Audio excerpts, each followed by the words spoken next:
कळंब शहरातील द्वारका नगरीमधील मनीषा बिडवे खून प्रकरणात अखेर 2 आरोपींवर गुन्हा दाखल झालाय। रामेश्वर भोसले आणि उस्मान सय्यद असं 2 आरोपींचं नाव आहे। दोन्हीही आरोपी बीड जिल्ह्यातल्या केज तालुक्यातले राहणारे आहेत। काल याच प्रकरणात अंजली दमानिया यांनी संतोष देशमुख हत्या प्रकरणाशी महिलेचा संबंध जोडत आरोप केला होता।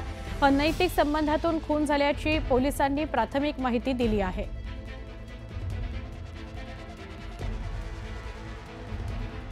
आमचे प्रतिनिधी बालाजी निरफळ यांच्याशी बोलूया। बालाजी, कळंबमधली ही महिला वेगवेगळ्या नावांनी वेगवेगळ्या शहरांमध्ये राहत होती। पुरुषांवर अनैतिक संबंधाचे आरोप करून त्यांच्याकडनं पैसे घेत होती अशी जी माहिती समोर येते त्यातूनच तिची हत्या झाली असं कळतंय। काय अधिक सांगाल?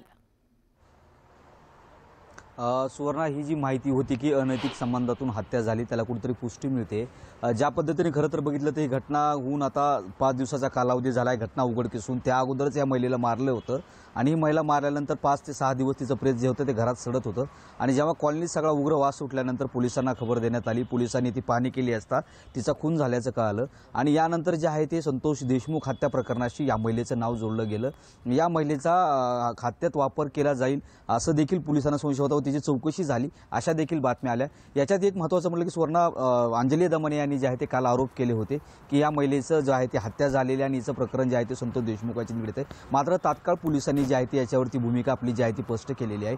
पोलिसांनी या प्रकरणात आतापर्यंत 2 आरोपी जे आहे ते निष्पन्न केले। एक आरोपी जे आहे तो पोलिसांनी आता ताब्यात घेतलेला आहे। 2 आरोपीवरती 103 म्हणजे खुनाचा गुन्हा जो आहे तो दाखल केलेला आहे आणि अनैतिक संबंधातून या महिलेचा जो डोक्यात हातोडा घालून जो आहे तो खून करण्यात आला आणि आरोपीनं खून करून जो आहे तो प्रेत तसंच त्या रूममध्ये टाकून रूमच्या बाहेर कुलूप लावून हे जे आरोपी आहेत ते निघून गेले। त्यातला आता एक आरोपी जो मुख्य आरोपी आहे भोसले, परमेश्वर भोसले, तो मात्र सध्या फरार आहे। त्याला पोलीस त्याचा शोध घेत आहेत। मात्र सुवर्णा, या महिलेचा संतोष देशमुख यांच्या हत्येशी संबंध जोडल्यामुळे हे प्रकरण जे आहे ते मोठं चर्चेत आलं होतं। अंजली दमानिया याच्यावर जे आरोप केले होते त्यांनी काही मुद्देही सांगितले होते। मात्र या महिलेची पार्श्वभूमी बघितली तरी महिला पुरुषांना जे आहे ते संबंध ठेवून ब्लॅकमेल करायची, अनेक तिचं व्याजानं पैसे द्यायची आणि त्यामुळे त्या महिलेचे 4-5 प्रकरणं जी आहे ती पार रत्नागिरीपर्यंत गाजलेली होती। ती आता कुठेतरी या सगळ्या संबंधाला प्रकरणाला लागून पुढे आलेली आहेत। मात्र पोलीस ज्या पद्धतीने सांगतायत की या प्रकरणाचा संतोष देशमुख प्रकरणाशी संबंध नाहीये आणि तसं जर पाहायला गेलं तर आतापर्यंत आम्ही जे पोलिसांशी बोललो, SIT असेल, बीड जिल्ह्यातली पोलीस असेल, यांनी धाराशिव जिल्ह्यातली SP असतील किंवा कळंब पोलीस असेल यांच्याशी कुणाशी संपर्क केलेला नाहीये की या प्रकरणाशी नेमका काय याच्यात आहे, कनेक्ट आहे। मात्र ज्या पद्धतीने अंजली दमानिया आरोप करतायत त्याला मात्र कुठं अद्यापर्यंत बेस मिळत नाहीये। तोपर्यंत पोलिसांनी जे आता खुनाचा गुन्हा दाखल करून जे आहे ते एका आरोपीला ताब्यात घेतलेला आहे, दुसरा आरोपी अटक केलेला आहे। आता मात्र हे 2 आरोपी ज्यावेळेस अटक होतील आणि त्यानंतर जे आहे ते सगळं पोलीस रितसर सगळ्या या बाबतीत खुलासा करतील त्यावेळेस मात्र अधिक माहिती आपल्याला मिळू शकेल। बालाजी, धाराशिवच्या कळंबमधली ही राहणारी अनेक पुरुषांवर अनैतिक संबंध, विनयभंगाचे आरोप करायची, पैसे घ्यायची, पण तिचे दोन्ही आरोपी म्हणजे तिला मारणारे दोन्ही आरोपी हे बीडच्या केज मधले मिळून आलेले आहेत। त्यामुळे हे सगळं प्रकरण मुळापर्यंत नेणं गरजेचं आहे। धन्यवाद माहिती दिल्याबद्दल। आपण पुढच्या बातमीकडे वळतोय। कळंबमधील या महिलेच्या खुनामुळे पुन्हा एकदा संतोष देशमुख हे प्रकरण चर्चेत आलंय।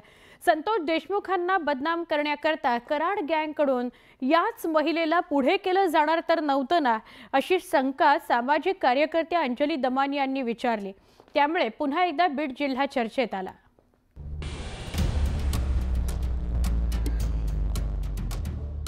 गेल्या आठवड्यात धाराशिव जिल्ह्यातील कळंबमध्ये राहणाऱ्या मनीषा आकुसकर या महिलेची निर्घृणपणे हत्या करण्यात आली। पण या हत्येवरून आता वेगवेगळे तर्कवितर्क लावले जात आहेत। या खुनाचा संतोष देशमुख हत्या प्रकरणाशी काही संबंध आहे का, अशी शंका अंजली दमानिया यांनी व्यक्त केली आहे। संतोष देशमुखांवर अनैतिक आरोप करण्याकरता तयार असलेली कळंब शहराच्या द्वारका नगरमध्ये राहत असलेल्या महिलेची हत्या झाल्याचं कळतंय। या महिलेची 7 ते 8 दिवसांपूर्वी हत्या झाल्याची धक्कादायक घटना घडली आहे। या घटनेनं शहरात खळबळ उडाली आहे। वेगवेगळे तर्कवितर्क लावले जात आहेत। संतोष देशमुख हत्या प्रकरणातील काही धागेदोरे हाती लागू नयेत म्हणून ही हत्या झाली की अनैतिक संबंधातून हत्या झाली, अशी चर्चा सध्या सुरू आहे। ही महिला अनेक पुरुषांना अडकवण्याचं काम करायची आणि ती मनीषा आकुसकर आडस, मनीषा बिडवे कळंब, मनीषा मनोज बियाणी कळंब, मनीषा राम उपाडे अंबेजोगाई मनीषा संजय गोंदवले रत्नागिरी अशी विविध नावं वापरून ती वेगवेगळ्या ठिकाणी राहत होती असा दावा दमानी यांनी सोशल मीडियावरील पोस्टच्या माध्यमातून केलाय।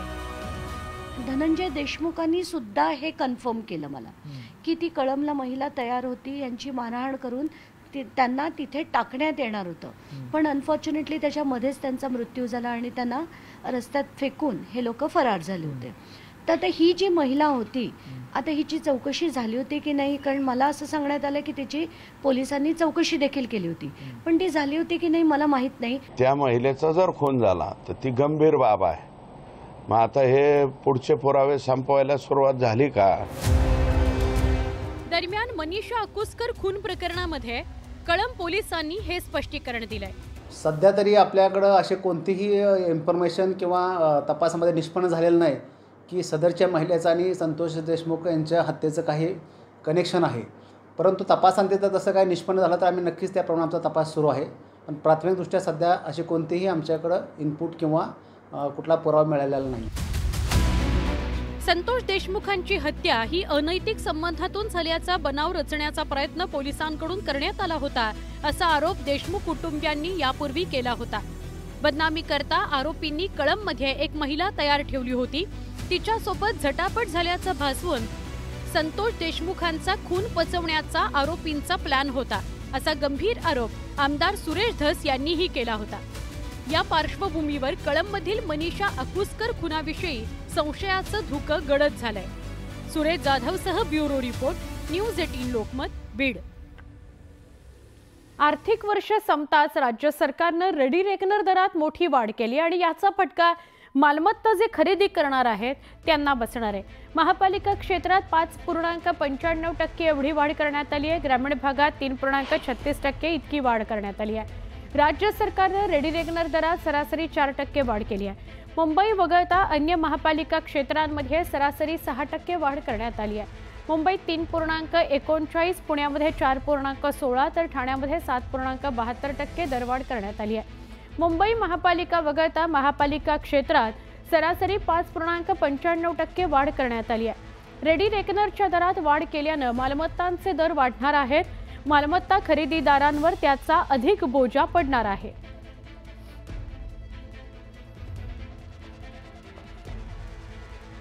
तेल कंपन्यांनी आज सिलेंडरचे नवीन दर जाहीर केले।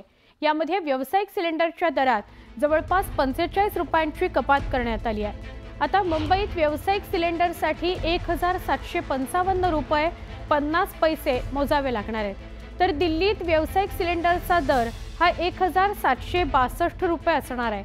व्यावसायिक सिलेंडर स्वस्त झाला तर घरगुती सिलेंडरचे दर मात्र जैसे थेच आहेत। ऑगस्ट 2024 पासून घरगुती सिलेंडरचे दर जैसे थेच आहेत।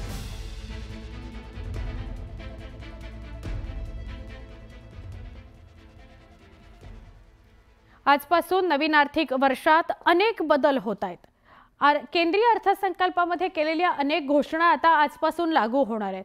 यापैकी काही घोषणांचा थेट परिणाम सर्वसामान्यांच्या खिशावर होणार आहे। यामध्ये क्रेडिट कार्ड, बँक खाती, LPG, गॅस आणि UPI व्यवहारांशी संबंधित नियमांमध्ये बदल करण्यात येणार आहेत। हे बदल आर्थिक व्यवहारांवर प्रभाव टाकू शकतात। 12.75 लाख किंवा त्यापेक्षा कमी पगार असलेल्या कर्मचाऱ्यांचं उत्पन्न आजपासून करमुक्त होईल।